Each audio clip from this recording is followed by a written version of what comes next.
You can see many resources just in the room of people that are available with various products and consulting and things like that. And we're very happy to have you all with us here today. We got a couple of latecomers. What do you say we give them a chance to introduce themselves? We'll make you go first while he's finding a seat. We just went around and everybody introduced themselves. Hi, John Dearborn. Hi there, sir. Tell us who you are. And what are you doing? What are you working on? I'm a senior advisor at BDP Consulting to corporate training and development. Okay. Well, welcome to financial resources that can help your business. We're going to be talking about a number of resources, but it looks like crowdfunding is going to dominate the discussion. That's why most people are here. Every other resource we'll talk about seems to be kind of like a warm-up act for crowdfunding. And as you heard earlier, I work at the Braintree Business Development Center. We're located in downtown Mansfield. We're a pretty traditional business incubation program that does a number of services for entrepreneurs. For people that are in the Mansfield area, we actually have a 75,000 square foot building that we lease out at below market space to start up businesses. Some of those are one-person offices that have a desk and a chair and a filing cabinet and are in as little as 110 square feet. That's about 10 by 10, a little bit more, for sometimes less than $90 a month rent for tiny places. And some of them are 9,000 square foot manufacturing companies that are making and shipping products. That's actually a photo of our building. We're one of a dozen incubators that are partially funded through the state of Ohio with the Thomas Edison Technology Program. As far as a lot of other services, we are part, as you heard earlier, of the Jumpstart Entrepreneurial Network, which is a number of business resources throughout the area. Many of you are probably familiar with Tech Hudson and some of the many other partners. We're also a partner with the Microsoft BizSpark program, and that's kind of a unique partnership with the Microsoft Corporation that provides software free or at greatly reduced costs for startup businesses that are software intensive. So if any of you fit that profile, you'll certainly want to look into that. We run a number of programs throughout Northeast Ohio. One very popular one in its sector that's been going on for, I think, 5 or 6 years now is the Northeast Ohio Agribusiness Forum. It meets in Ashland, Ohio, just off Interstate 71, about once a month. We skip a couple of months, and brings in speakers from all over the state that speak about agri-science and agribusiness topics. We also have a monthly get-together called Caffeinated Ideas, and it's built around coffee, and it's an opportunity for entrepreneurs to talk about their ideas, talk about their projects, and find a sounding board with other entrepreneurs and business professionals. Sometimes it turns out well when everybody says, oh, as soon as you make that product, I'd like to buy it, and other times it turns out not so well when people say, you got to be kidding me, or probably the worst case scenario is when people say, that already exists. It's in the store. Haven't you looked? I've got one. Do you want me to bring it in and show it to you? And people go, oh, I guess I didn't do my research thoroughly. So I've actually got a couple of flyers about that, and we do get people from all over Northeast Ohio that are willing to make the drive to Mansfield to get that kind of feedback, because as many of you know, as entrepreneurs and people starting businesses, you don't have a lot of people to talk to about that. The people that are close to you are sick of hearing about it, and the people that are in that field, you worry about disclosing what you want to do to them, and the people who aren't in that field don't care about it. But this is people specifically coming to talk about their ideas. If you think you're interested, the next one's February 28th. We also have the Appleseed Micro Loan Program. This is applicable to all of Northeast Ohio. It's actually a 21-county area. It's called Microfinance because it's relatively small in the whole scheme of things. The loans range from $2,000 to $6,000. It's typically for projects that can't get bank financing. We always tell people, if you can get a loan from a bank, do that. It's going to be better, cheaper, easier. You know, they're geared to do that instead of our little program. But a lot of people can't get financing because they're a startup. We also have a small, did I say 2 to 6? I meant up to $35,000. Duh, I'm confusing this with the next program. So up to $35,000 loans up to 3-year terms. And we're going to talk about it in a minute. You have a couple slides about it. It's the TechSprout grant program. This is actual free money ranging from $2,000 to $6,000 because we find, and many of you can attest to this, sometimes as you're working on your project, you don't need $1 million, you don't need $250,000, you need like $3,210. And so there aren't a lot of outlets for organizations that can grant that small amount of money. If you're interested in the Appleseed program, there's a line card at your table. You're welcome to take that with you. Loans range up to $35,000. Current rate of interest is 7.25%. That's higher than bank rates. But again, we tell people if you're bankable, you should be at the bank. But if it's credit score or startup or something like that that's preventing that. So we loan money for equipment and inventory. Debt restructuring is a popular one. There's several success stories of people who, imagine this, bankrolled their startup using credit card debt. You ever heard of such a thing? And the problem is they're paying anywhere from 12 to 25% interest. Well, it makes a huge difference if they can consolidate that into a loan at 7.25%. Usually either the payments are much smaller, or they're paying it off much quicker, or they're able to free up money to do other things. So our biggest success stories are when somebody is paying off their loan at a faster rate than they were at the credit cards, and they're able to use that extra money to hire an additional person and create jobs. It's very project-based. People who need money for a short period of time, and there's something specific that's going to happen to generate income and enable them to pay that back, those are usually the best loans. It's just like any other loan program. Just because it's not through a bank doesn't mean the standards are that much different. We require collateral and a personal guarantee. There has to be some evidence that there's revenue coming in, and we do report to the credit bureau. So for people who are trying to build up their credit, this is one way to do that. We're very diligent about letting the credit bureau know you've been paying off this loan on time and regularly, okay? For very specialized businesses, it's part of my job to know about all kinds of things in the region. And today the focus is kind of on small business. If you happen to be involved in an operation where you know that the business is going to be employee-owned, like a worker cooperative or an employee stock ownership plan or something like that, there's a fund in Northeast Ohio called the Commonwealth Revolving Loan Fund.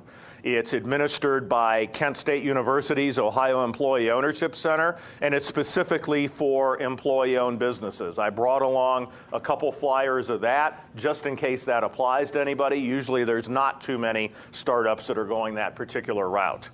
So I know some of you have done your research and exploration, and you're familiar with some of the different types of programs that are available out there. I think all we've done so far is just to add a couple to your list, whether it's the TechSprout grant program, the Appleseed micro loan program, the Commonwealth Revolving Loan Fund for employee-owned businesses.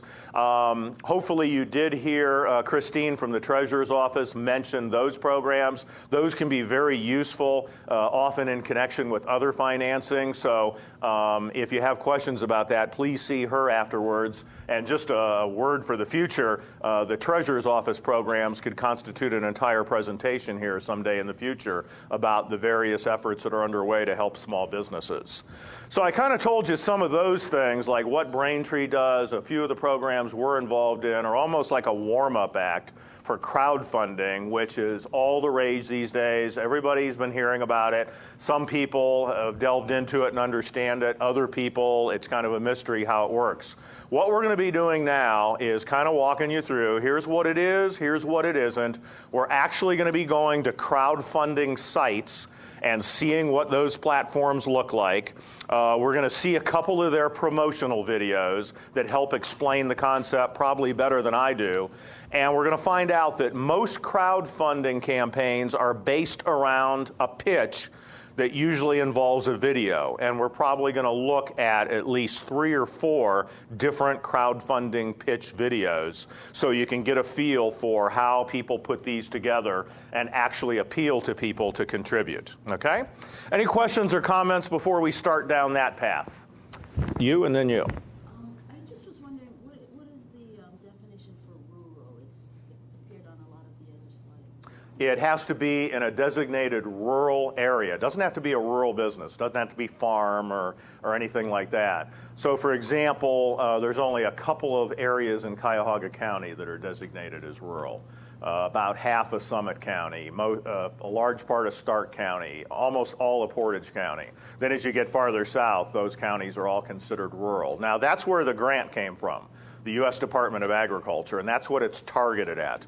What we've been very careful to do is accumulate other funds that are not USDA funds so that we can actually entertain the thought of loans to businesses right in downtown Cleveland. It's a smaller pot of money, and we have less discretion over it, but we do serve the entire region. That's a good question, and it was on there and I didn't deal with it. Yes? How far off do you think the SEC-based crowdfunding is? Somewhere between 6 months and never, okay? And we're going to deal with that. And we're going to deal with what platforms are doing in the meantime to try to deal with that. And for those of you who don't know what he's referring to, we've got a whole section on the role that the Securities and Exchange Commission is supposed to be doing to facilitate equity-based crowdfunding, where large numbers of people would actually have an equity position in your company by contributing through a crowdfunding campaign. Let's start with the real basics so that we can bring everybody up to speed. Crowdfunding is a subset of crowdsourcing. And we could probably define crowdsourcing as anything that involves large numbers of people using the internet. Okay? When you reach out there for help for people, it's kind of like outsourcing, you go to another country for help. Crowdsourcing, you're going to the crowd for help. All right? Sometimes this is done for sharing collective knowledge. People that are into a particular science or field, it's a little bit like a listserv where they disseminate information and ask for information. Shareable is an example of that type of site. Usually it's a fairly technical subject matter. Micro-volunteering is just what it sounds like, using the internet to say, hey, we've got this cleanup project a week from Saturday. We'd like everybody to show up at this particular place and help us out. Crowd creation is where you reach out to have people actually help you put something together, build something. It could be something virtual. It could be something tangible. It's tough to tell whether Wikipedia is more an example of the first type or the third type. On the one hand, it's sharing knowledge, but it's not just limited to a specific field, so you're actually creating an online encyclopedia by reaching out to thousands, hundreds of thousands of people. Crowd voting is just what it sounds like. People put out a poll. A great example of that is, the iron that's no longer going to be part of the Monopoly game? Like, they literally did a worldwide poll and said, we're going to cut one of these figures here. Who do you want it to be? And people went online and they voted, and it looks like the end of the iron, okay? And is it the cat or something is it already on there, or that happened years ago? I remember them mentioning the cat as well. Finally, crowdfunding is when you do that same type of effort, but it's to raise money. It's to get money coming your way for anything from a charity to a very commercial business. It runs the gamut. Marty's Willing has a pretty good online article that I'm sure you could look up if you want, where he tried to come up with categorizations of different types of crowdfunding, and that's pretty much the format that we'll follow this evening. One of them he calls good cause crowdfunding. Think of that as charity.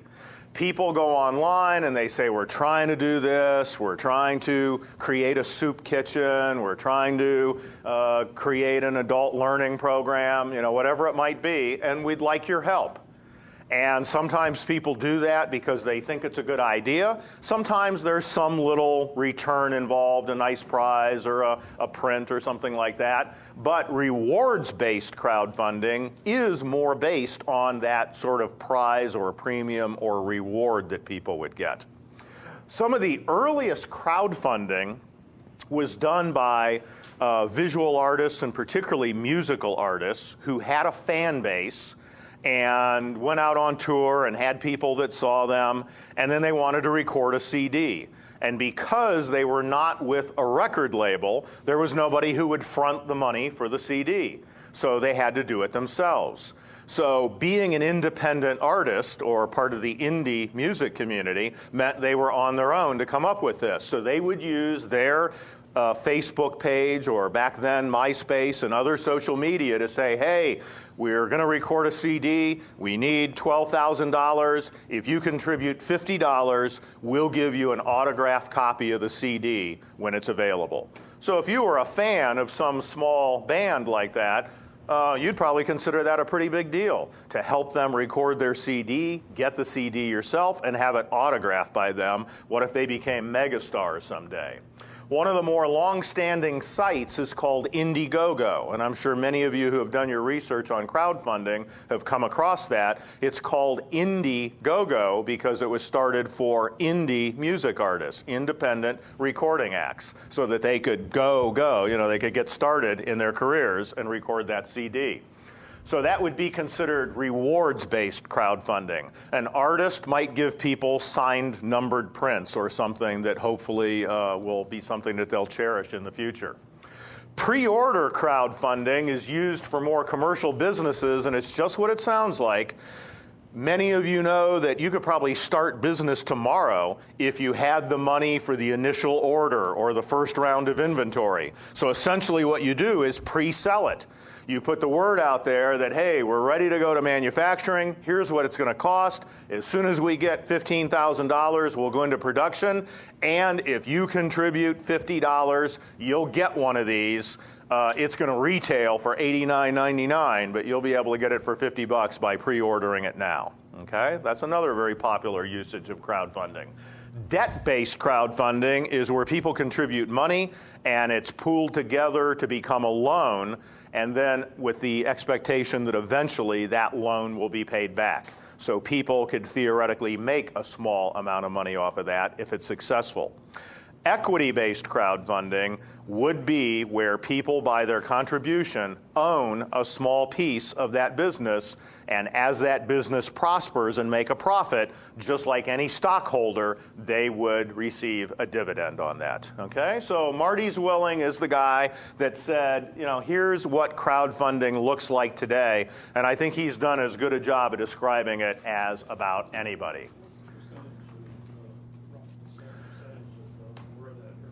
The rough percentage of how those fit depends on whether you want to categorize it by number of sites, whether you want to categorize it by dollar volume, number of projects. It's all across the board. And I would probably say the reward-based and the pre-order are probably the two most common. Certainly it's not equity crowdfunding at the moment. Okay? Kiva. One of the long-standing sites that when it came out, I don't even think the word crowdfunding existed. It started as a charitable loan program. People contribute $25 or $50. That's loaned to people, usually in the developing world, sometimes for loans as little as $25 or $50. Sometimes it's for a subsistence farmer to buy seeds. Sometimes it's for a seamstress to buy some needle and thread. Anything that can help them get started in business and pay back the loan. The contributors can get their money back. But my understanding is the overwhelming majority of them let it just sit there and get loaned out to other people, because the reason they did that in the first place was to try to do a good turn and make that money available to some poor people around the world that had an entrepreneurial spirit. So if you see the statistics, like over 1 million people have contributed to this. It's involved in 221 countries. Over 750,000 people have borrowed. $476,000 worth of loans, or the number of loans. Look at this. The average loan size is under 400 bucks, and the repayment rate is 98.98%. Any bank in the United States would love to have that kind of repayment rate, okay? They're giving people very small amounts, and it's only what they need. Okay, this is kind of a good cause crowdfunding site. It's called GoFundMe. And this is one of the first things we should probably point out. People are about to ask, do they charge for this? Yes, of course. Almost every crowdfunding site is a commercial operation. In fact, most of them are startup entrepreneurs themselves that said, hey, I think I can make money by running a crowdfunding platform. GoFundMe takes 5% plus a credit card processing fee. So that meant if you did a $10,000 campaign, you're losing about 8% of that right off the bat. You're not getting the full $10,000. If you need $10,000, you probably should do an $11,000 campaign, okay? And a lot of the people who are on GoFundMe, it's ranged from somebody that wanted money for their grandson's medical expenses. There was somebody that was donating a kidney to somebody they met online, and they just needed money for some of the expenses associated with that. Here's somebody paying their medical bills. Here's some people that were in an accident on Interstate 75.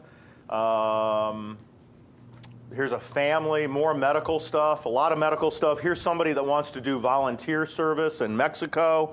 A lot of mission trips are on here, people trying to raise money to subsidize what they're doing. So that would be a pretty good example of a charitable type good cause crowdfunding platform, okay? By the way, another question people ask is, gee, how many platforms like this are there? There's as many as 500 out there. Some of them are not doing well. There's one called Green Unite that, depending on the crowd that I'm talking to, sometimes I'll show that. They focus on green-related projects, environmentally friendly things.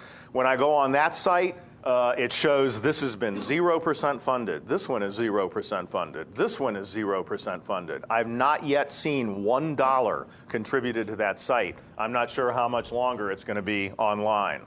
Okay? So there's a lot of them like that. If we talk about really successful ones, we're probably talking about less than 40 crowdfunding platforms. Here is one of the more successful ones. It's called Rock the Post. They also charge a 5% fee. All right, here's a second distinguishing characteristic. Many crowdfunding platforms, you set a goal. If you don't reach that goal, the deal's off. Like if you say, I need $12,000 for this, as soon as you hit $12,000, they process the people's credit cards and the money comes in. If you get stuck at $11,500 and the campaign ends, you get nothing. They almost all have a deadline. They're up there for 90 days, 120 days, 6 months. They don't run forever, okay? So Rock the Post, when it started out, allowed people the option of taking partial funding, but now it's an all or none site. So if you're thinking about a platform, that's one of the things you need to consider. If you're trying to raise $20,000, what happens if you get 18? If you go, well, I could live with 18, I say, well, then maybe you don't want to take a chance on going with an all or none platform, okay? Yep. Not meet your goal, yes. Do they refund the money? Do they keep some of the money? They never took the money in the first place. People put in their credit card information and it just never triggers. Yep. So Rock the Post, I'm familiar with it because Braintree has an agreement with them, and referrals that we make can get a 20% discount. That means it's a 4% fee instead of a 5% fee.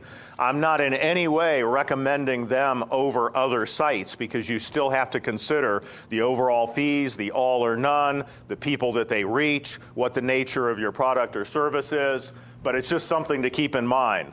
You're going to find a lot of uniformity among all these sites, where they'll have a photo that's usually the video. So if you click on that, the video will start. and they tell you how much has been raised and how much toward goal that is. So you can see both of those exceeded their goal. They're 101% and 117%. That's another thing to ask. What if you go over your goal? Most sites will say, that's fine.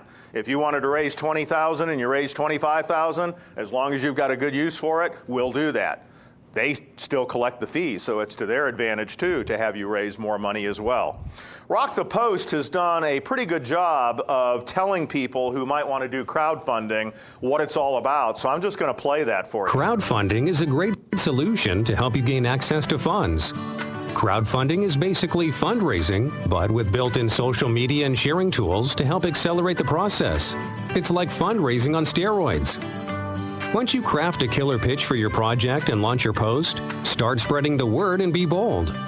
Only when your campaign gets your approval and support from your communities, you'll typically see others from outside your network start to join the fund when you reach 40% of your initial funding. The reasons why people commit dollars are the message and reason behind your post, the unique way that you raise funds, the really enticing rewards you offer in exchange for dollars, and for investment crowdfunding, a financial return. Rock the Post allows you, with its built-in social media features, to easily engage absolutely everyone in your communities. Don't forget to reach out to the media and/or any organizations that have similar interests. Gather all of your email contacts and form distribution lists. The more planning ahead you do, the better it will be. Join groups on various social media platforms and forums to leverage those people to help in the fundraising. Set a realistic fundraising goal by estimating how much your network can yield. It's possible that your campaign will go viral, but you'll need to do all the legwork first in order to get traction, so don't count on that. Create an awesome video pitch about your project and the team behind it. Use your first 30 seconds to engage your target audience and keep your entire presentation to 2 to 3 minutes, just like a movie trailer. Spread the word everywhere. Leverage your entire network, friends, colleagues, social media pages, groups, and put a link of your project in your signature. There's a reason the word crowd is in front of funding. Keep your audience and network engaged. Frequent updates are a must. Be strategic and constant. Keep in mind, the difference between strategic and annoying is true passion, so let your passion flow. Remember, deliver on what you promised, and you'll enjoy the fruits of your hard labor. One of my favorite phrases. What did he say? The difference between persistence and annoyance is passion. Okay? So you got to keep at it. This points out yet another fact about crowdfunding and a question to ask yourself as an entrepreneur. Who is going to drive the crowd to your campaign? And that's a critical point. The least successful crowdfunding campaigns are the ones where people think they're going to put something out there and then just sit back and watch the money roll in. That's very seldom going to happen. The most successful campaigns are the ones that start with what I call a fan base. In other words, you already have followers. You already have a Facebook presence. You already have 10,000 people on LinkedIn. You're part of an organization that has a mailing list of 5,000 people. So you drive the crowd. You're the one that says, hey, we have this campaign. Please go to this site and contribute. And when that happens, the crowdfunding site is not that much more different than PayPal or any kind of online cash box. You're just sending them to a mechanism where they can make the payment. If you're thinking that the site is going to attract people, everybody thinks their pitch is going to go viral, and people from all over the world are going to want to contribute money to it. I doubt if there's more than a half a dozen sites in existence right now that can do that for you. Kickstarter, Rock the Post, Indiegogo, Rocket Hub. I mean, I could probably name them on 2 hands that have people that regularly look at it, see what's new, what's happening. Oh, that looks interesting. I'll put $25 into that. Most sites cannot do that for you. So that's another decision you have to make. Who's going to drive the flow, you or them? And if it's them, your options are limited. If it's you, you might as well go with the one that's going to give you the best deal. Okay? SomoLend is an example of debt-based crowdfunding. It's Ohio-based, a woman named Candace Klein out of Cincinnati who founded Bad Girls Ventures. Some of you in the entrepreneurial community may be familiar with that. She's very active in the crowdfunding world. She's a member of the National Crowdfunding Association. Her and I are both founding board members of the Crowdfunding Professionals Association, and she is on the small committee that meets with the Securities and Exchange Commission and congressional officials trying to shape how the crowdfunding legislation is going to shake out. And this little chart explains how it works. In SomoLend's case, what they're intending to do is have large numbers of people contribute small amounts. This will be packaged into a loan, and then it'll be sold to a commercial lender. So a bank will take over that loan and take it from there. Okay? Now, as we look at, here's another site called Fundable. This is also Ohio-based. They're in Columbus and I believe San Diego. They have 2 locations, and they are one of the ones that is really positioning itself to do equity-based crowdfunding. I probably could have mentioned when we were on Rock the Post, if you looked at their site, and again, if this is what you're interested in, equity-based crowdfunding, where people are going to contribute for no other reason than to own a piece of it and be able to make money off of it, Rock the Post is part of a growing trend of crowdfunding platforms that are having an affiliation with a broker-dealer, in other words, somebody that's already licensed with the Securities and Exchange Commission, and they're actually going to be doing the financial part of it. So you can see they've now broken their site into donation crowdfunding and investment crowdfunding. For those of you that want to go the equity route, Rock the Post and Fundable are 2 of the ones that are kind of on the leading edge of that. Well, you see, if they're going with a broker-dealer, that's Merrill Lynch or somebody like that who's licensed to market securities, and it's still limited to accredited investors, like people with over $2 million in assets and a substantial income and that type of thing, okay? Yeah. It's crowdfunding only in that it's using the internet, and most of these sites are developing a list of people who want to do equity-based crowdfunding. So on this one, let me show you a campaign that was just released. This is actually a Braintree tenant company. So this is someone who's part of the Jumpstart Entrepreneurial Network, has taken advantage of the TechSprout grant program, is now looking into the possibility of the Appleseed micro loan program just for inventory purpose, just to be able to do this cash flow thing of ordering large quantities of things and then selling them and getting the money to repay. And this is an ergonomically designed lap keyboard that has a built-in mouse. And that doesn't sound like it's that great a deal, but he was able to get the patent on the combination of those devices on that board. And essentially, this is a pre-order campaign. You can see that if you pledge $79 to it, you're one of the first people to get this at below retail price. And the other levels are typically just getting more of them or getting other things with it. They go into quite a detail explaining how it works, some of the health benefits of not hunching over and not having a hot laptop on your lap and things like that. And let's go ahead, and this will be the first actual pitch video that we'll watch. Hi, I'm Greg, and I'm here to tell you about the Lap Keyboard, the world's first ergonomic keyboard platform. It's a wireless keyboard built into a convenient platform with a cushion attached to the bottom. Lap Keyboard is designed to ensure your health, comfort, and convenience. Keyboard use today is often unhealthy, uncomfortable, and inconvenient. In fact, using today's keyboards for hours a day over years and years frequently leads to 3 major problems. And only the Lap Keyboard's ergonomic design addresses all 3. First, the posture commonly used when typing on most keyboards is unnatural. There's no support. As many of us know, over time, this can cause chronic back pain. The lap keyboard is ergonomically designed to sit comfortably in your lap or to rest on the arms of your chair. Your chair is now able to support your back. The second problem is wrist pain. Typing on today's keyboards for hours a day over years and years often leads to chronic pain in the wrist. The lap keyboard caters to the individual. You choose the position that lets you type most effectively while supporting your wrist. Let's look at the third problem. Some people use their laptops on their laps. After extended use, the laptop gets hot. This can be painful, even burning the skin. In addition to heat, laptops emit electromagnetic waves, and this could create health risks in men. With the lap keyboard, your laptop can rest on the desk in front of you, allowing you to avoid its heat and electromagnetic waves.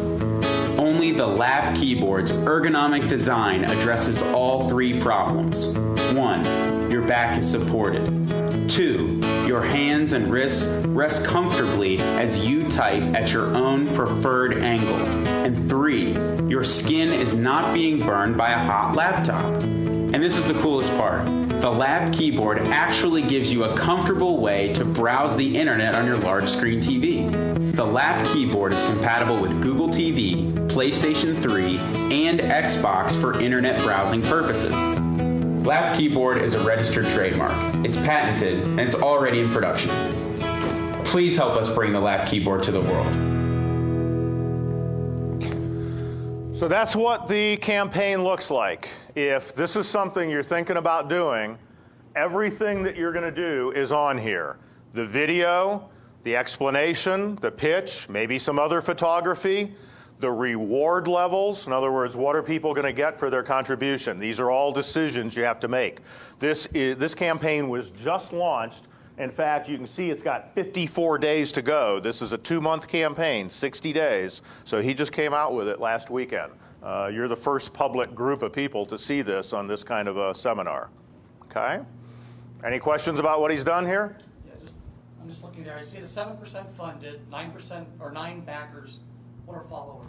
Those are people that sign up, just like Twitter, to be getting progress reports from him.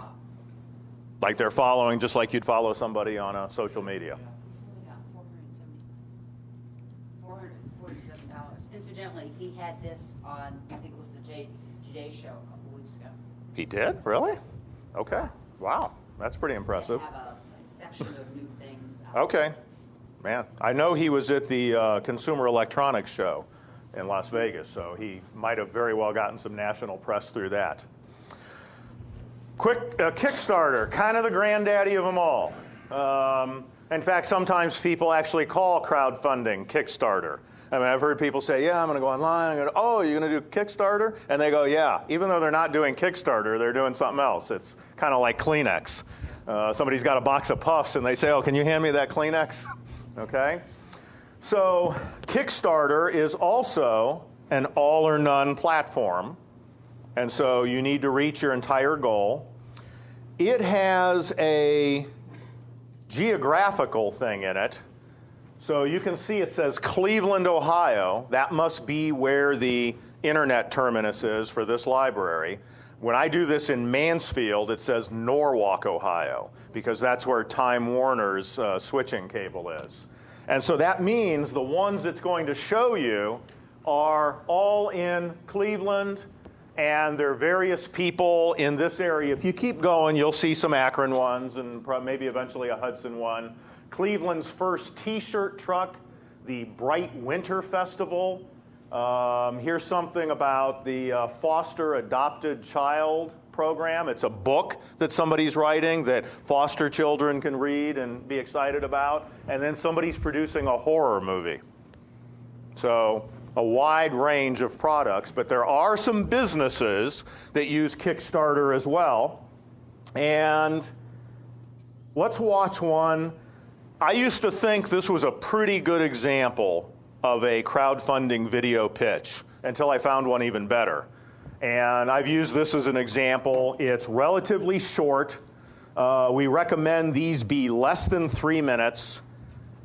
And this particular one, I think you'll see it in a minute. It might come in just under 2 minutes. 1,000 people gave $69,000, and they were only hoping to raise $12,500. It's a Canadian company, so every now and then if they say a boat or something like that, I don't want you to freak out. But they do a good job of explaining it. Hi Kickstarter, my name's Chris and I'm here to ask for your support for SurfEasy.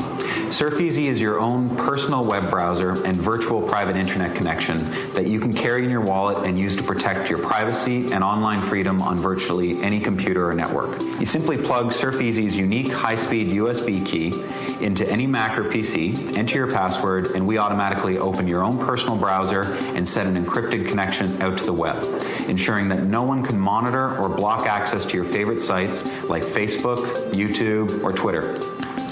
SurfEasy also protects your privacy on the computer itself. All your personal information like browser history, passwords, bookmarks that's normally stored on the computer itself is stored exclusively on your SurfEasy key. So when you're done browsing, you unplug it from the computer and walk away comfortable knowing that all your personal information is right where it should be, with you. I got really excited about the idea for this project when I started to think about how much of my online life I was accessing from different networks, computers, and browsers throughout the course of the day, week, or month. And all these networks and access points get to see a lot of our personal information. They know who our friends are, our family, where we like to shop, what we think is funny, who we talk to, and what we say to them. And I think that no matter whose network or computer you're using, no one has the right to spy on or block access to your online life. So the idea of SurfEasy is to make it plug-and-play simple for anyone to secure their privacy on pretty much any computer or network. So that's SurfEasy. I really hope you like the idea, and I appreciate you taking the time to watch this video. We've got a lot more product information below and outlined different ways that you can contribute on the right. Thanks again for taking the time, and appreciate your consideration. Bye. What do you think? How many of you think you might actually be interested in that product as a result of seeing the demonstration? Particularly some of you travel, you start thinking about all the hotels you stop at. There you are at the Holiday Inn Express, typing in, and then you walk away and people come after you and you could be leaving things behind. Okay? How about the lap keyboard thing? A little higher cost, maybe not as useful. How many think that's something you'd look into? Like, yeah, I could see the possibility of using that. Okay? So you can see on these pre-order campaigns, the success is going to be based on whether people want that product or not and whether they think they're getting a good deal or not. So the SurfEasy, you could get that for about half of the eventual retail cost. So if people say, yeah, I'd like something like that, and if I do it now because they're desperate for money to start this up, I'll get it for half price.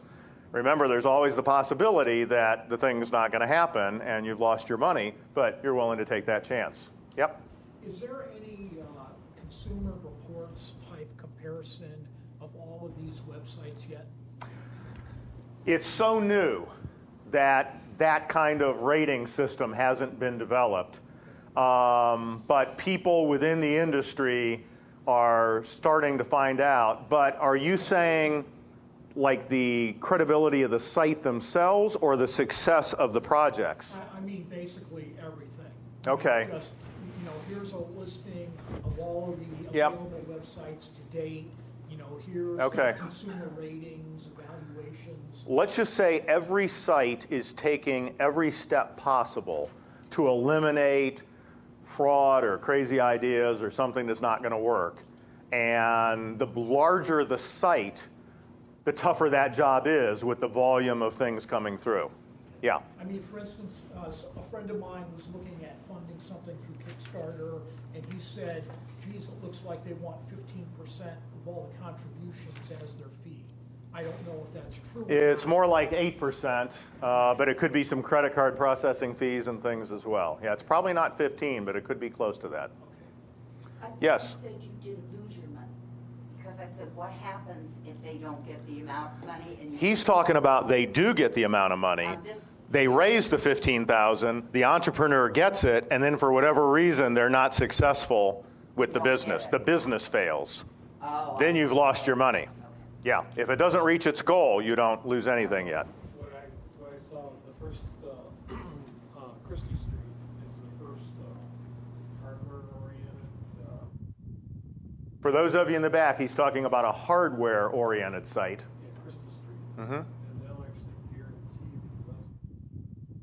Okay, if they can guarantee the investment, they must have a pretty rigorous vetting process. And probably those people could do something other than crowdfunding, too, to get the money, but that's good. And again, it points out you'll want to explore these sites and see how they're doing. And if you went to that site that everything was 0% backed, I don't think I'd pick that one if I were going to launch a crowdfunding site. And conversely, if you're an investor, you probably want to look and see their track record and what were some of the earliest businesses they funded and how did they end up, okay? SurfEasy used to be my pick for the best crowdfunding video. That's what I said here. You want to see a well-produced video? Watch this.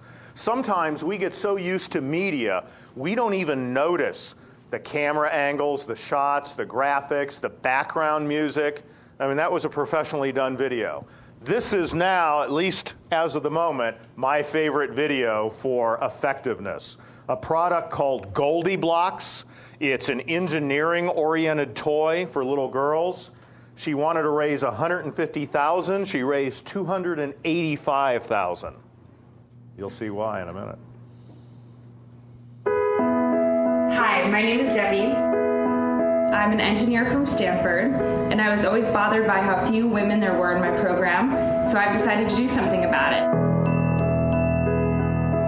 I'm starting a toy company called Goldie Blocks to get little girls to love engineering as much as I do. Goldie Blocks is a book and a construction toy combined. It stars Goldie, the girl inventor, and her motley crew of friends who go on adventures and solve problems by building simple machines. As girls read along, they get to build what Goldie builds using their toolkit. I grew up in a small town in Rhode Island. My parents' dream was for me to become an actress. They never bought me Legos, they didn't buy me K'NEX or Lincoln Logs. It didn't occur to them, or me either. These toys develop spatial skills and get kids interested in engineering and science. I didn't even know what engineering was until I was a senior in high school. So to me, Goldie Blocks really is the toy that I wish I had growing up. A lot of companies try to take their construction toys and make them pink to appeal to girls. And while, yeah, it's true, girls do like pink, I think there's a lot more to us than that. So I've spent the last year researching this. How do you get girls to like a construction toy? It all kind of came down to one simple thing. Boys like building, and girls like reading. Says if you met the girl named Goldie Blocks, she likes to think outside the box. So I came up with a really simple idea. What if I put those two things together? Spatial plus verbal, book series plus building set. Did you pull out the ribbon? Woo! I took the story and my prototype and I tested it with over 100 kids. We got it! Daddy, you have to watch this. And that's how Goldie Blocks was born.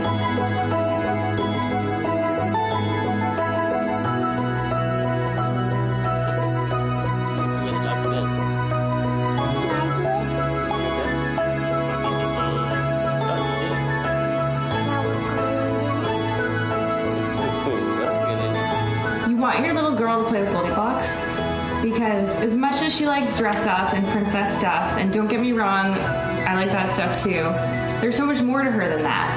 She can explore every opportunity to become anything she wants to be when she grows up. The thing is, 89% of engineers are male, so we literally live in a man's world. Yet 50% of the population is female.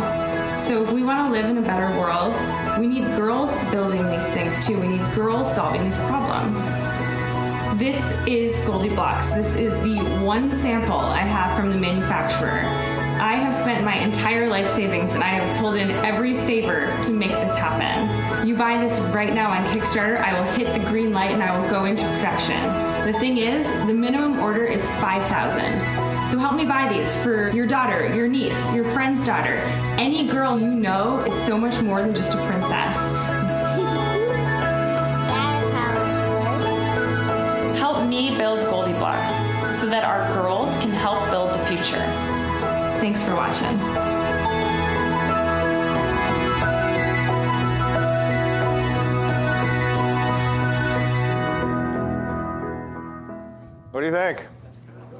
Yeah, people watch that and they say, now go ahead and cancel that Surf Easy order. I think we're going to go with the Goldie Blocks.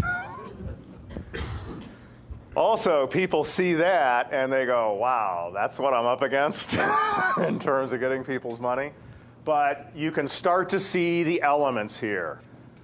An attractive product, a good price, a compelling story, a well-done video. I mean, you start to put that all together, and when people can understand what it is, see the usefulness of it, want to root for you to succeed, and think that their money's actually going to make a difference, that's a compelling story. It's when you just come out and say, yeah, I'm building this, piece of tubing here, help me out, and they go, I don't know. What was the price on that? You mentioned that, I didn't see it. Probably we can tell by the pledge level. For $25, you're still just getting a T-shirt. Looks like toy. Okay, so for $50, you're getting that toy and a T-shirt. $30. $30. Probably the eventual retail price will be a little more than that, maybe. Yep. So where did she go to shoot the video, write it? There's probably, there's hundreds of different little advertising agencies and places like that that can do that.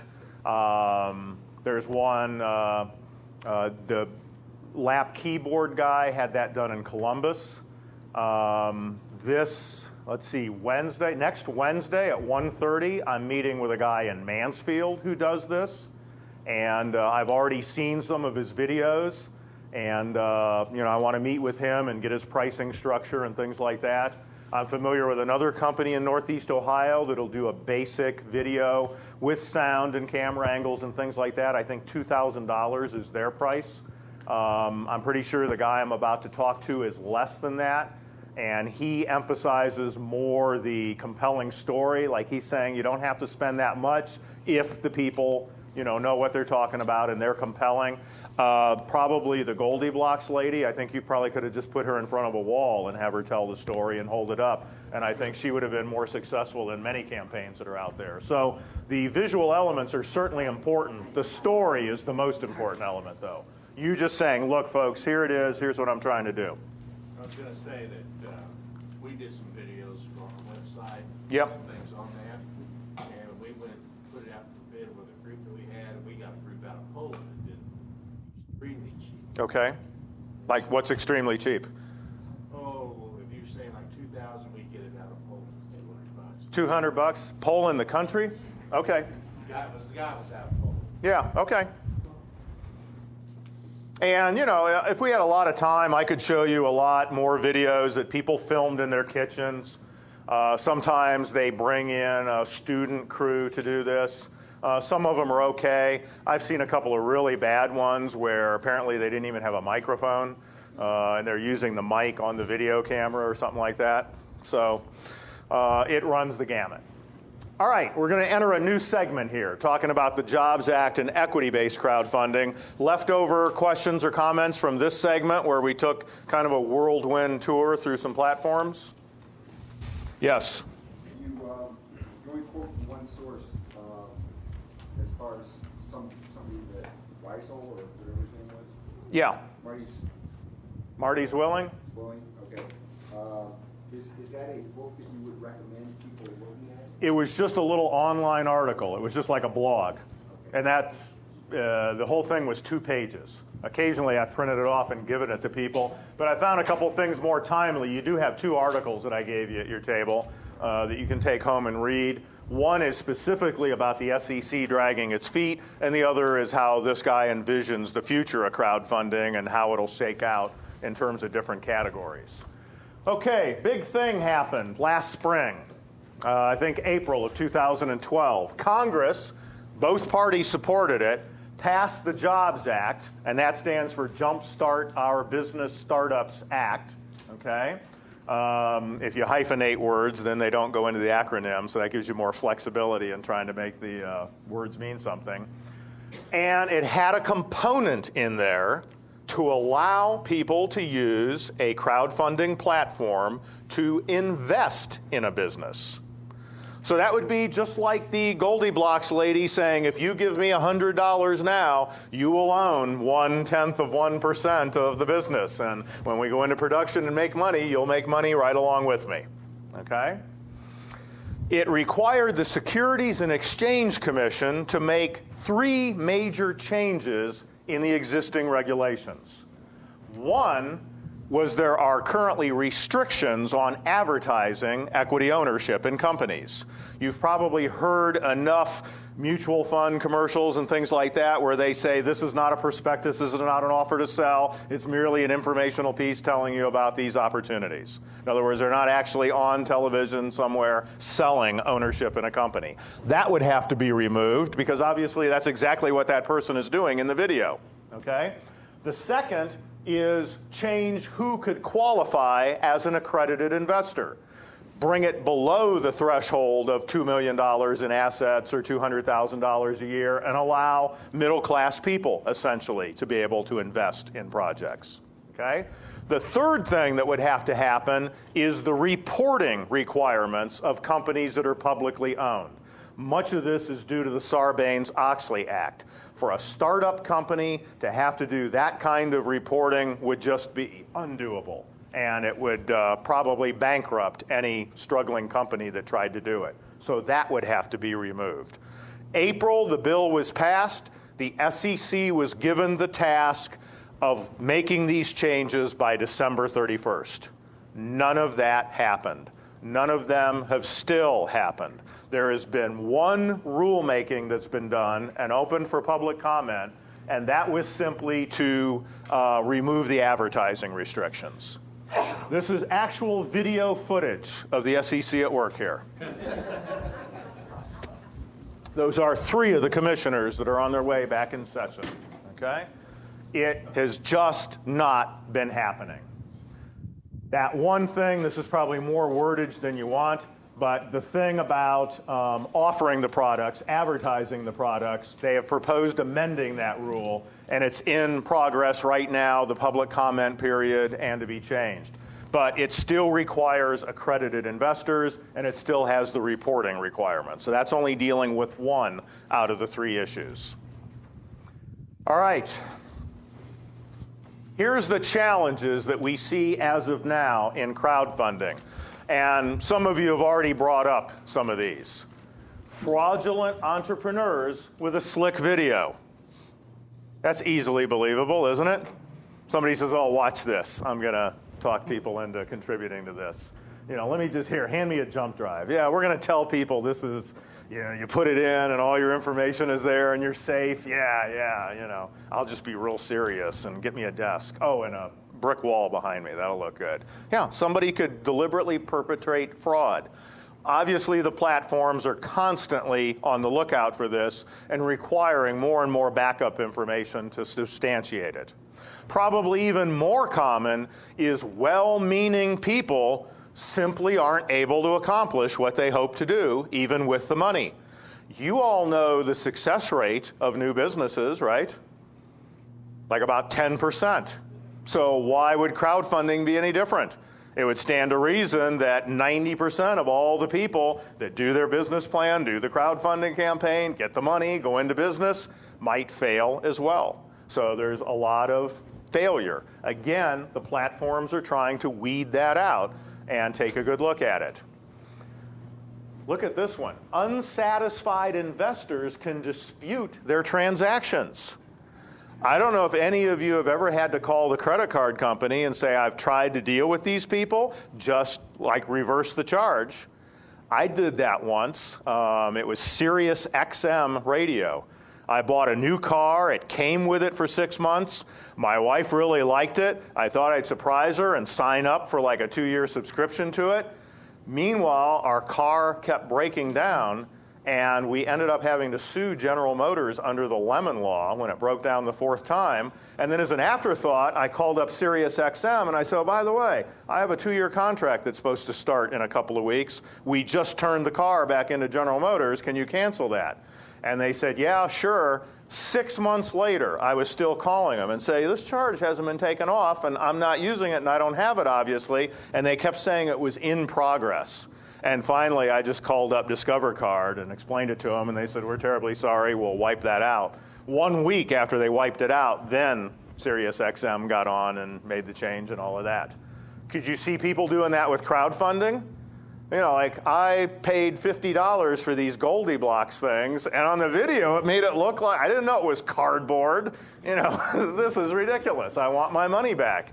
And you call up the credit card company and they say, oh, well, that's a common category, misrepresentation of the product on the internet, and they go ahead and reverse the charge.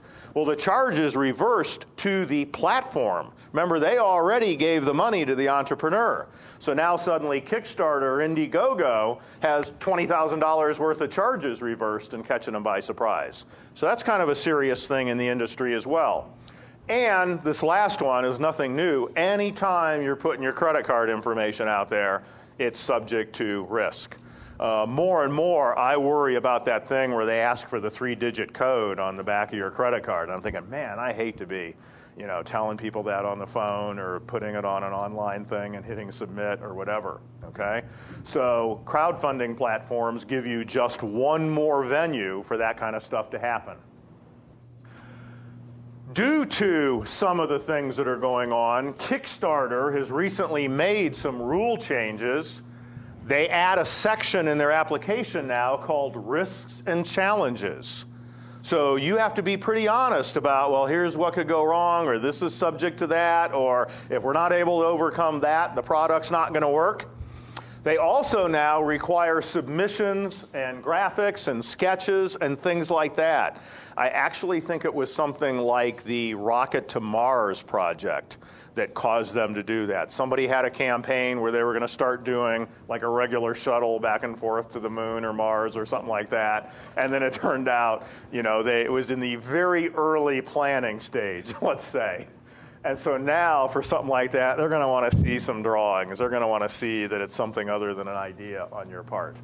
And they're cutting back on multiple quantity rewards. We didn't get into it, but the Surf Easy, some of the levels were 1 of these, 2 of these, and then there was a family pack of 5. So I guess what Kickstarter is thinking, if you contribute $30 and this thing doesn't work or it never gets produced, well, you've lost $30. But once you start getting a family pack, you know, now you're losing some big money. So they're going to have to come up with something other than just giving you more and more of something that may or may not exist and may or may not work. Everything we've said this evening is in flux. I mean, it's constantly changing. Next week, something will be different. There'll be new platforms. Some will go off. Some will change their rules. New things will happen with equity-based crowdfunding. You can count on just about everything changing a week from now, except the SEC actually doing some regulations. Our purpose tonight is not to work with you on the crowdfunding pitch, like to sit down and say, do this, don't do this, you know, do what that guy did. But I thought I'd at least give you just a couple of very broad ideas to think about. Nothing too surprising here. Your story should be authentic, clear, and precise. People have to understand what the thing is. It's just like any sales job. I mean, somebody goes door to door, and do you want to buy this, and you stick it in here, and you do this, and you go, I'm still not sure what it is. You're not going to buy it, okay? So if somebody's explaining something to you, and you still don't know quite what it is, you're probably not going to buy it. So you'll notice the clips that I showed you, if nothing else, they did a good job of, you know what the product is, you know whether it's something you want or need or not. Along with that, don't assume that the people seeing this know as much about it as you do. So you have to think about just the average person out there and what would be driving them to this site and why would they be watching it. Choose your audience. In other words, think about, who is this going to go to? Who are the most likely people to want to do this? And then how do I reach those? Okay? Something like the Surf Easy and the lap keyboard, it's obviously going to be heavy computer users. Okay? If there's somebody that just fires up their computer every Saturday morning just to see if they've gotten any email, They don't need something they can carry all over the country and store their data on or that type of thing. If somebody's still using a computer from 1995, the lap keyboard probably isn't going to work with anything they have anyway. So you need to think about who is this and how do I reach them? All of you who are entrepreneurs or business counselors, I think by this point in your life, you understand something like the 80-20 rule. Usually in almost every field, 80% of the business is done by 20% of the users, okay? I don't care if it's equipment, industrial supplies, beer, cigarettes, retail goods. 80% of the beer is drunk by 20% of the beer drinkers. And that's who advertisers go after. They're looking for that person that walks out with a case on each shoulder for the weekend. They're not looking for some person that, you know what, it's been 6 months, I think I'll have another one of those beers. It's just not worth their effort to reach those people.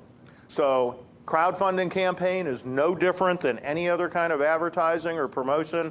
How do you reach that 20% that are going to be your target audience? So choose your audience on this.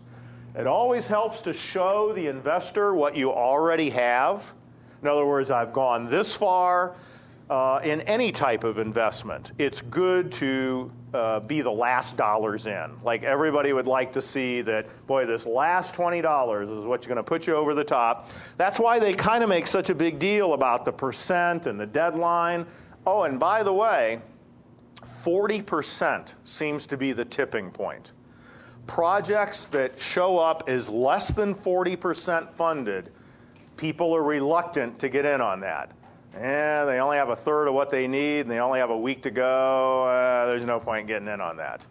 But when they see things that are 50, 60, 70, oh, look at this. It's 92% funded, and there's 3 days to go. Yeah, this be the time to do it, or else it's going to be over, and we won't have our chance. 40% seems to be kind of a critical point in that. And then choose the investment platform carefully. Just to kind of summarize, fee amount is one thing. Even with $10,000, the difference between a 4% fee and an 8% fee is going to make a difference, okay? All or none is another consideration. What if you fall short? If you're willing to take that, then don't go to an all or none platform. Okay? Dollar amounts. You need to look at that platform and what's everybody else asking for. If they're all from $500 up to $5,000 and you're trying to raise $37,000, that's not going to go too well. Look at what's on there. There are specialized sites, by the way. You mentioned the site for hardware. MedStarter is one for medical devices. There are specific music sites. There are now some fashion sites and things like that.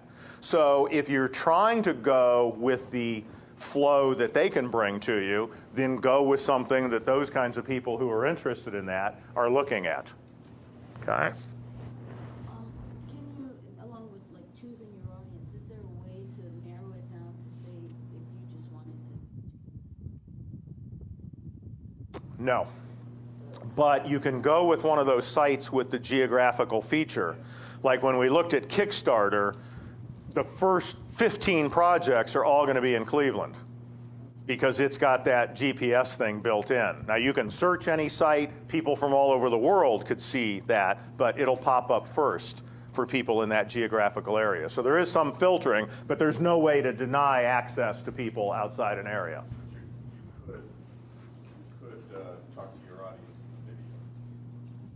Yeah, I mean, you could very well say, hey, for people in the Chicago area, listen up. And that's going to cause some people to tune out and others not. Yep. Does crowdfunding impact positively or negatively other funding strategies? Like if you go to the bank, you have to disclose special funding. Yeah, and I could only think it could help. Banks like to be the last dollars in, too. So if you say we've got this campaign going, we're going to raise $12,000, we're up to 10, but now we want to borrow an additional 10,000, I think that's going to be much better than somebody says, hi, I just want to borrow 22,000. Not No, because like some of these would be considered a pre-sale. Like the pre-order ones, it would be like, I'm about to manufacture this product, I already got $10,000 in orders lined up. Yeah, yeah. Yes? Many of these websites have privacy features that will protect, donors, not, resell whatever information that is being accumulated about the donors. I am pretty sure that's the standard, is that they're not selling your information to anybody. Yeah. And they're secure sites.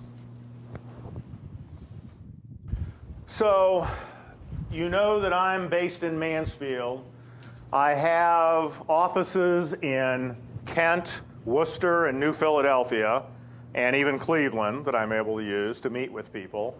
I've got 2 other people that are part of the team with me in Mansfield, and we've listed our various specialties on here. The guy that actually does that Appleseed Loan Fund is Barrett Thomas, and his bachelor's degree is in business analysis and information technology. He's a guy that can actually think in Microsoft Excel. Like I've seen him fill in the cell. How do you do that so fast? He says, I don't know, I just think in Excel. And he's able to do that. And Bob Leach is very much into social media. So if you're going to be using Facebook and things like that to try to get the word out about your campaign, he's a good guy to talk to. My office in Kent is at the Ohio Employee Ownership Center. And as I already mentioned to you, there we specialize in cooperatives and employee-owned businesses, which probably doesn't apply to most of you. But if it does, or if you run into people that do, they've also developed quite an expertise in exit planning, retiring owners trying to get out of their business. And very many times selling it to the employees is a strategy that they use. Okay? Now, did you want to say a couple words about what you're doing to everybody? Yeah. Okay. Here's a man who is right on the verge of developing a crowdfunding campaign and thinking about what the pitch is going to sound like. He's started doing it kind of in storyboard form on some poster board. And it might be useful for us all to know just a little bit about his product and what he hopes to do. And are you going to want the microphone? Can you hear me back there? All right, just talk real loud. Okay. You cannot see this, but we're working in the field of diabetes. And if you have anybody in your family that has diabetes, I don't have to explain it. I hope you never get it. But diabetes, and our storyboard works this way. The focus will be on the word diabetes, and then come back out to the globe. Put that on the table. Put it up on the table, we'll be able to see it. Like probably right where you were sitting. I don't know if it'll stay up here if it's long enough, but try it. That better? Okay, we're going to start with the word diabetes and then come back to the world. And with a voiceover, we'll say, this is now a global health crisis. And it is the 4th leading cause of death throughout the world in those countries monitored by the International Diabetes Federation. And for those countries that have socialized medicine, it is becoming an unsustainable cost. And this says nothing about the misery and suffering for the people that have the disease and those who are significant others and helpers. But you can help with diabetes management. Hello, I'm Albert Kretz, founder of Advanced Biosensors of Ohio, a limited liability corporation in development. But let's give you some idea. What's the magnitude of the problem? How can we address it? What are the technologies today? How do we differ? And what do we need to do our feasibility study for our new technology? And then what the rewards will be for your consideration. Diabetes attacks 366 million people throughout the world. And within a few years, it's going to be 552 million. In the United States, there are close to 26 million people, and there are 80 million people who have pre-diabetes. Most of the people who have this disease know it, except 1/3 of these people do not know it. And the people who have pre-diabetes are unaware. Let me say that again. The people who have pre-diabetes are unaware. This is a stealth disease. It creeps up on you. and it is the fourth leading cause, as I said, of death. Then we're going to put in a picture about some chubby people. You know a few, I think. All right. And there are others with diabetes too. Our companion animals, the cats and dogs, many of whom are loved probably more than their children, I would say.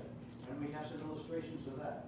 But then they too can use your understanding and care through their professional veterinarians who would love to offer additional services to their clients.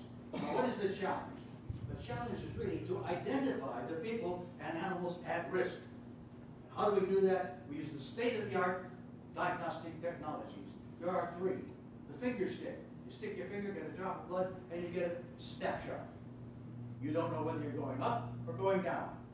Another diagnostic is the A1C test. That tells you what you've done for the last 2 to 3 months. You can't cheat on that test. There's no starving yourself the day before you go to the doctor. But the best test is the continuous glucose monitor. That tells you what you're doing. It tells you your direction and the rate of change. Now, that information is very, very good.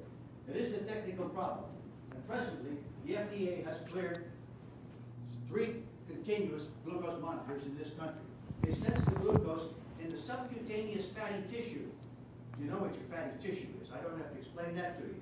But it does require an insertion device to put the needle in, and loses performance over 3 to 7 days, and penetrates 1/4 or 1/2 inch into your skin.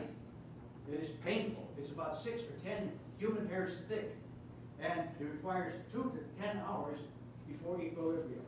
Well, our technology and our solution is a needle which is as thin as a human hair, 1/6 of what the other sensors are. You do not require an insertion device. You put it on your skin, pat it, and it's in. Put a bandage over it. It will perform reliably over 3 to 7 days. It will penetrate a 1/16 of an inch just into the dermis.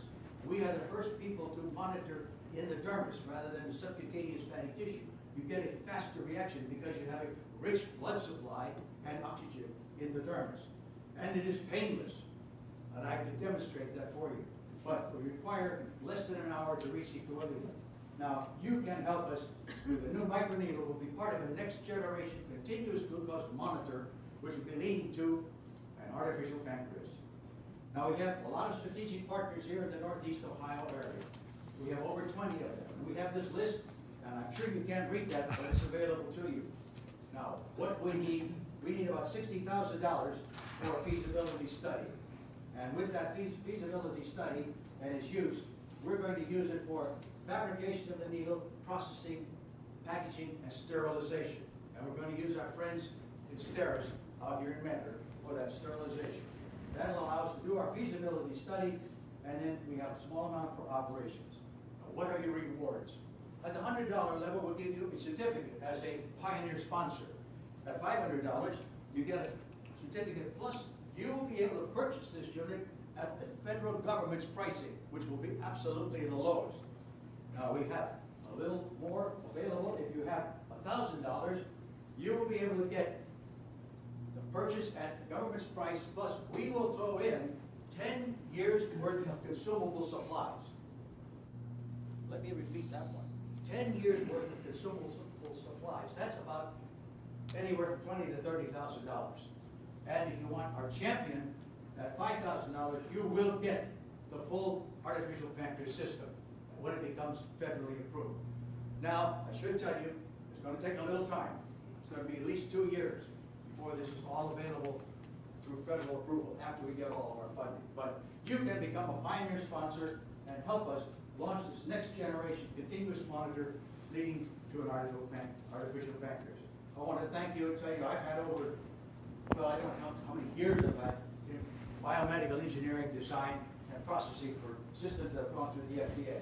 Here's our website, and you can start with MedStarter will probably be our platform.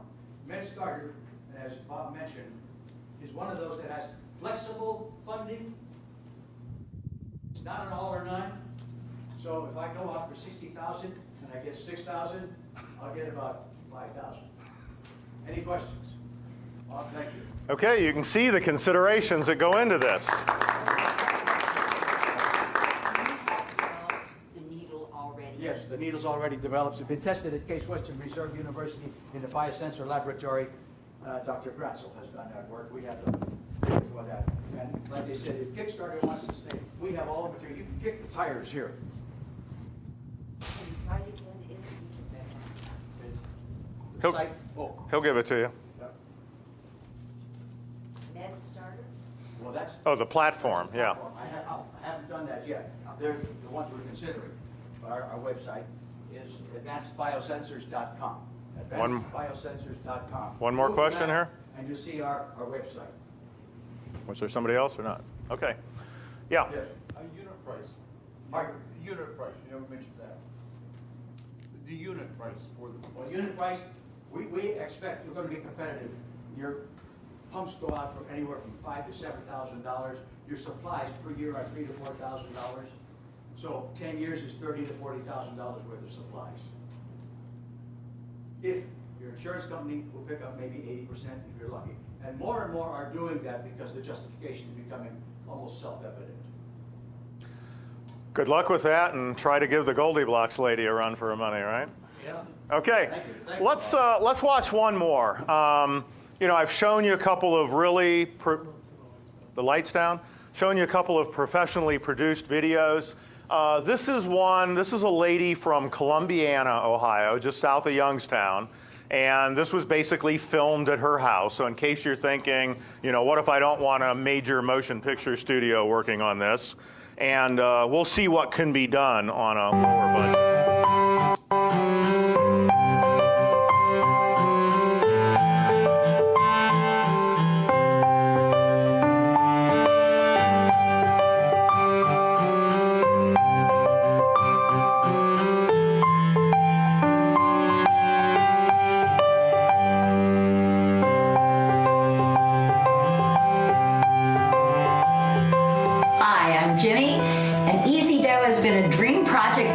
For a long time. It was birthed when my hubby and I came across a big antique hand-cranked bread bucket at a garage sale. And I used that bread bucket to turn out hundreds of rolls and loaves for my little kitchen. It wasn't the only method I've used to make bread, but it was the easiest. There was just one problem. It was so big. I often thought how great a mini bread bucket would be. It would be perfect for my friends who wanted to learn how to make bread. It was easy.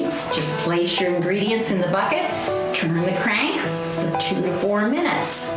It wasn't messy. It would make 1 to 2 beautiful loaves. It wouldn't require electricity. It was fun.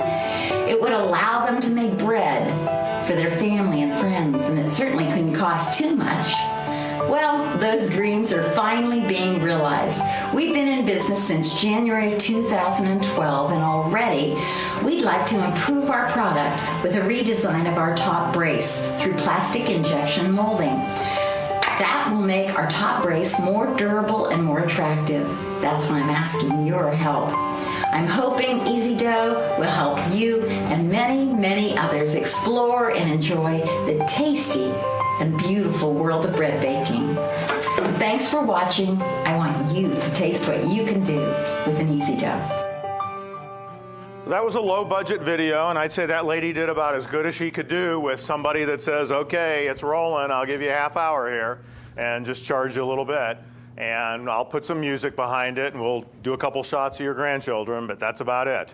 And if you flub it, as you see her do a couple times, sorry, we're not going back and editing or redoing it. And, you know, this is very doable probably for anybody here in the room. Okay? Well, I think what we hoped to do today was, for those of you that are saying, yeah, I've heard of crowdfunding, I'm not 100% certain what it is, now you know. For those of you who are thinking, yeah, maybe there's a potential here for me, I could do this. Now you probably have a better idea. My guess is that for many people, based on your product or service, it's really going to be the equity-based crowdfunding that's going to make more sense for your business. That you have something that, quite frankly, is not a consumer good. It's not something real exciting to the general public. But yet, if people think they can put in $50 or $100 and see something happen and maybe make some money off of it, they're willing to take a chance. I think we're probably going to see equity crowdfunding junkies develop. People that watch the sites and, oh yeah, I've got $100 and I think I'm up to 40 different companies now.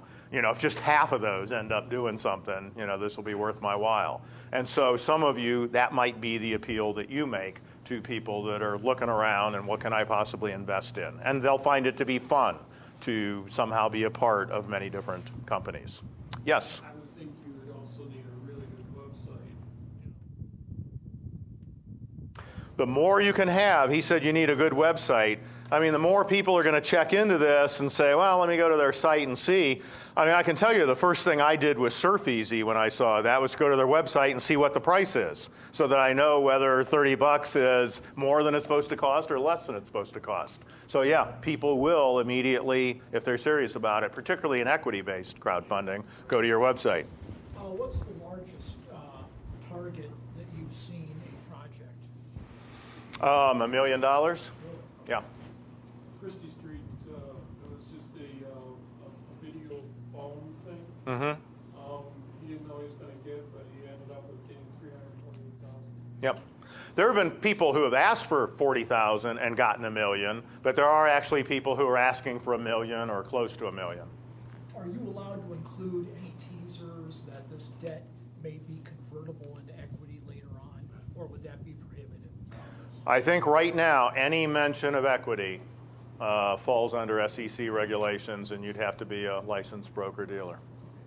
Yep. So that's why all these people are very careful. If you contribute, you get one of these, or you get a prize package, or you get a T-shirt, or something like that. Yep. Yeah. What is your basic recommendation for equity? The Fundable is one of the sites that wants to be an equity-based crowdfunding site. So every time something is going to change with the SEC, they're actually going to modify their site to be able to accommodate that. And as I say, Rock the Post is an example of one that said, okay, let me get this straight. If we have to follow all the SEC regulations, then why don't we use a broker-dealer who does that every day? Will that be acceptable? And they go, yeah, as long as they're the ones doing the deal. So I'm predicting that in the next 6 months, assuming the SEC doesn't make any more progress, we're going to see more and more of these platforms link up with a licensed broker-dealer and then say, if you're interested in investing in this, talk to our broker-dealer. We'll arrange to put you two together. Okay? Further compounding the SEC's problems is, you may have heard, the commissioner of the SEC resigned, and now they're without a commissioner. So, and I think somebody else is left, or their term ended. So they're actually short of 2 commissioners right now. So it's very unlikely they're going to be able to move without a leader and one person short. So that's even compounding the problem. Yes? Could you give some of the challenges, but also the benefits of having going the equity route? I think the biggest benefit of going the equity route is for those products that nobody wants. You know, if you look at this and you go, well, yeah, I suppose if you're in that industry, that's good, but what do I want to contribute this for? But if they can explain, the industry wants this, I've already got orders, this is going to be a big moneymaker, you'll get a return on your investment, you'll say, I don't care what it is. You know, some microchip or something.